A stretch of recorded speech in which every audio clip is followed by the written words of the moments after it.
The NHL 24 season is officially upon us. Let's take a deep dive into all of the new features that NHL 24 has to offer. My name's Nasher. I'm a hockey and NHL content creator, and I had the chance to play NHL 24. I'll be showing you raw overhead gameplay so you can see how the game plays, and I'll give you my thoughts as well. I also sat down with the lead creative director of NHL 24, Mike Englehart, who's going to give us some insight as to why they made these changes. Let's go ahead and jump into this thing. The biggest change, without a doubt, to how the game plays this year is the exhaust engine and everything that falls underneath that. This new system is meant to emulate those real NHL shifts where pucks are pinned in the offensive zone for an extended period of time. As the offense builds up pressure by taking shots, completing hits, and holding possession of the puck, a meter will fill right there in the middle of the ice. Once that bar is all the way full, you'll get an adrenaline effect on offense, improving your passing, your shooting, and your speed. Not only do you get a boost on offense, but the defensive team is going to be pinned as well, affecting their skating and stamina. Mike talked about some of the issues defense will face, as well as how to defuse the situation. Defensively, you're going to be hit with a pinned effect, so a bit of lactic acid in the legs, your stamina is going to burn off a bit quicker, and you got 30 seconds to make the most of it, but the defensive team can defuse it with getting the puck out of the blue line for 5 seconds continuously. This is essentially a game within a game, as you're not only battling to score goals and play hockey as normal, but you're also battling to fill this pressure bar. Once it's all the way full, there's no doubt about it, you can actively see and feel the difference right there on the ice. Also, the energy bars have now been moved underneath the player, so you can see when the defense is struggling. It is actively blinking red, and that's when you know you can take advantage of the opportunity. While playing the game, this really does become a battle, and on defense, you are doing everything in your power to get the puck out of the zone. Speaking of that, on defense, the way to end this sustained pressure is simple. All you have to do is clear the puck out of the zone for 5 seconds. I saw a lot of questions about this, and the answer is no. Icing the puck does not reset the meter, so you will go to the face-off and that bar will still be full. Not only will the players on the ice be impacted by the exhaust engine, but also the goaltenders as well. Let's have Mike hop in to discuss how the fatigue can affect the goalies just as much, if not more, than the players. So goalies will now have visible energy levels in the game. Shots on net, getting them moving left and right will start to peter out their stamina. This will affect their precision, so their ability to make saves accurately. So you're going to see more rebounds. You're also going to see the goalies start to change their stance, the type of saves that they throw. And at the end of the day, we should see more goals scored from more dangerous places on the ice and remove some of that predictability we've seen with the goal scoring in the past. So there you have it. Not only does the exhaust engine affect the players, but it affects the goalies just as much. When tired, the goalies become a little bit slower on those post-to-post movements, but where you really see it is with the rebounds and the desperation saves. If a low shot is taken on net and the rebound bounces across the crease, an energized goalie will be able to shift over and make that save as they should. If a goalie's fatigued during that same opportunity, they're going to be way more likely to go for that crazy diving desperation save. Now, occasionally those desperation saves will work. I saw some of the craziest saves that I have ever seen in hockey video games. But in terms of actually playing and what happens most of the time as it should, the goalie is left lost, the net is left open, and you can bury a lot of those rebound goals.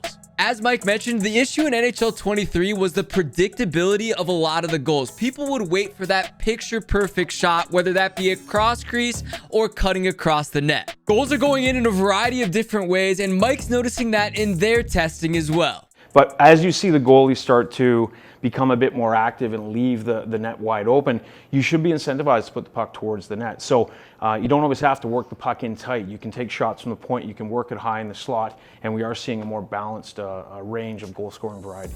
With goalie fatigue, it allows you to personalize your game and get a bit more creative. You might take more of those unique off-angle shots because it's going to wear that goalie down. It's also kind of interesting how the game changes from the start of the period to the end of the period. At the start, you may need to actually dangle a goalie out, beat him with the backhand forehand. At the end of the period, you can maybe depend more on those consistent rebound shots. So goalie fatigue is going to affect you not only on a shift-by-shift basis, but also a period-by-period basis. A goalie's energy will start to recover when you clear the puck out of the zone, you get a whistle, a timeout, and it completely resets, obviously with the start of a new period. These two features combine to make this one of the most different feeling NHL games we've had in a long time, and Mike even said that himself. We think these changes are good. We think they're authentic. We think they add new life into the game. And more importantly, I always like in good sports games to, you know, eating your favorite snack. You always want one more.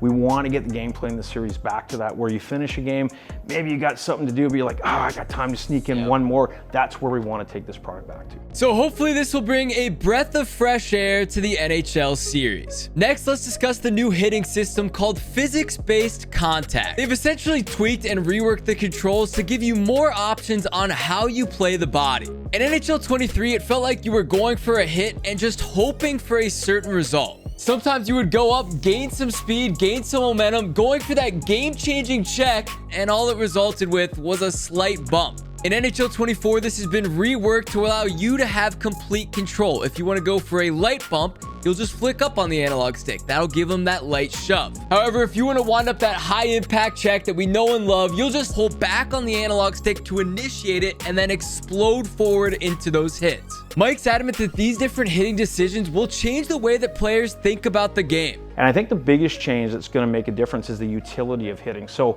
hitting in the past hasn't really had a big impact on player stamina. Players recover really quickly. So people usually go to the poke checking because it seems to be the best way to defend. This year when you land a hit, it's going to have substantial impact on stamina, and more so if a player is already tired and you hit them, they're going to recover substantially slower. So if you see a player who's been on the ice too long and you can land a clean hit, that player is going to be picking themselves up slowly, giving you this micro-man advantage.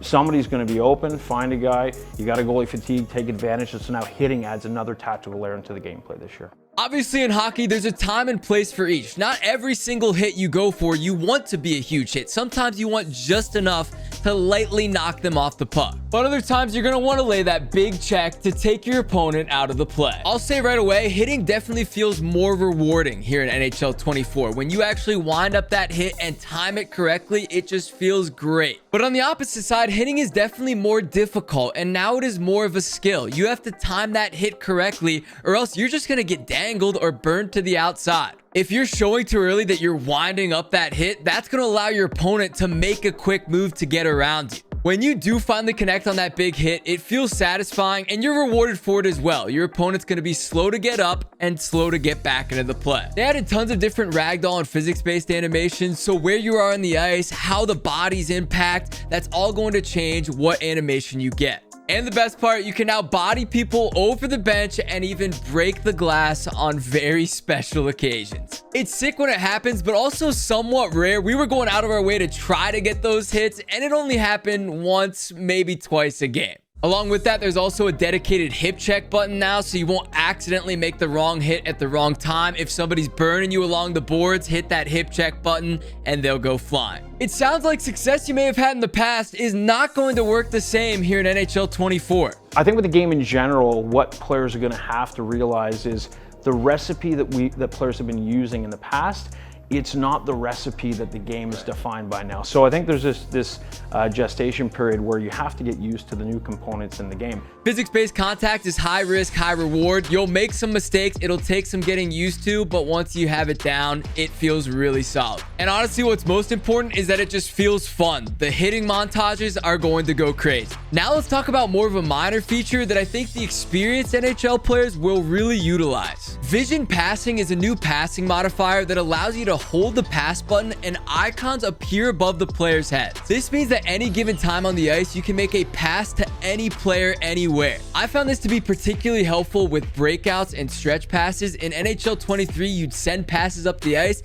and it would just go to the wrong guy. You can also really use these on power plays to find those tight lanes that maybe you couldn't find before, but now you can make that direct pass. One thing I did notice is even when using the icon passing, the passing attribute still matters. So not every pass is going to be an absolute dime. Now, like vision passing is the thing that I lean on. And the nice thing is, without making any real substantial changes to our AI, we're creating more hockey plays because the ice is more open. Obviously, if you got defenders between you and a long outlet pass, you still have to respect the space. But there's also moments where you sneak it through the seam and you hit a guy for a breakaway, and those moments just haven't happened before. So, well, for the most part, it definitely helps in setting up those tic-tac-toe plays that we all know and love. Speaking of tic-tac-toe, they've also added one-touch passing. So as a pass is on its way across to another player, you can pre-hit a button, making that pass directly one touch to the next player. Experienced players with a good eye for the game will quickly pick up on this open space. those core players, competitive players, they can see the ice, right? They can see the opportunities. You couldn't do it. You had to wait to take possession and make the pass. The window is gone, and you know that seconds matter out there. So that's what we wanted to bring in. And you can pull off some pretty sick tic-tac-toe goals out there that you couldn't do before. It's not a crazy change, but definitely appreciated. And I think we'll see a lot more highlight reel passing plays here in NHL 24. Next up, let's talk about Total Control controller mapping. This is a brand new controller scheme for NHL 24 that maps some of the more difficult dekes in the game to buttons on the controller. One of the more common complaints from casual players is they just simply could not pull off some of the more difficult moves. For example, under this new system, the Y or triangle button is the Michigan. So in order to complete the Michigan, you'll go behind the net, hold Y for a certain amount of time, let go, and that initiates it. Now, you still have to time these dekes, and they're not easy to score, so to do the Michigan, you have to hold it for the exact amount of time, but it is definitely much easier than last year. So now everyone who plays this game will at least be able to attempt the new dekes. Will they be able to score on them? Probably not, because it is still tough. This is definitely going to be a more controversial feature, as I know there's lots of people out there, including myself, that spent hours perfecting the old dekes. I asked Mike straight up, are the dekes too easy under these new controls? And this was his response. Tuned in a way where you've got to find the right location, you've got to find the right frame to activate it on. Yep. So it's not a gimme goal. I mean, having said that, we know players are going to figure things out as they go. You know, if that ends up being something where it becomes too easy, that's something we can definitely look at once it's out. But, you know, let's kind of wait and see how it plays out. So for good or for bad, this kind of evens the playing field a little bit. Also, it is completely optional. You can still play with the normal skill stick controls. Oh, I almost forgot to mention there is a reverse hit button now, so any player has the ability to reverse hit. It's still tough to do, but you can do it. And while we're on the topic of controls, we have to mention the changes to the left trigger and back skating. Its use as we know it has been effectively removed from the game. Mike gives us the full rundown. And one thing with skating backwards was it was really almost invincible to body checking, but also at the same time, we're responsible for making a game that's fun, but trying to be, you know, representative, authentic of the real game. I don't see many people going down the ice coast to coast skating backwards. And so we've changed it in a way to allow you to create, you know, open space by pivoting at the right side, depending on what your shot is, left or right, and which wall you're on.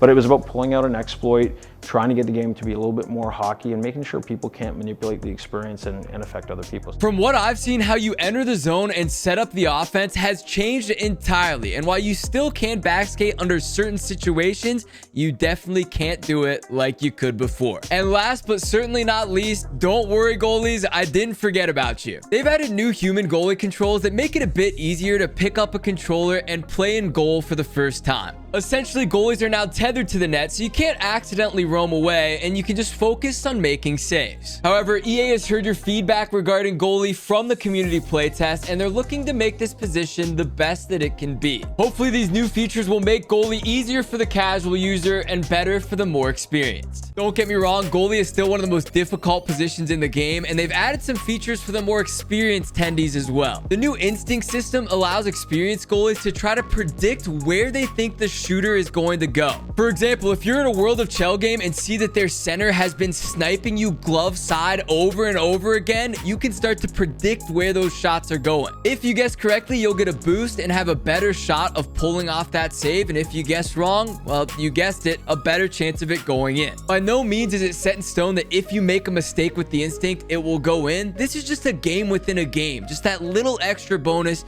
You see a shooter beating you glove side all game, now we can start to predict that. With some of the new goalie animations we mentioned earlier, I think human goalies will have a good time with this new system and hopefully be able to make some crazy saves. Big thanks to Mike for the interview and openness regarding this series. This was his final thought. Even the EA employees are stuck wanting to play more. Being here way later at night on the couch because it's like one more.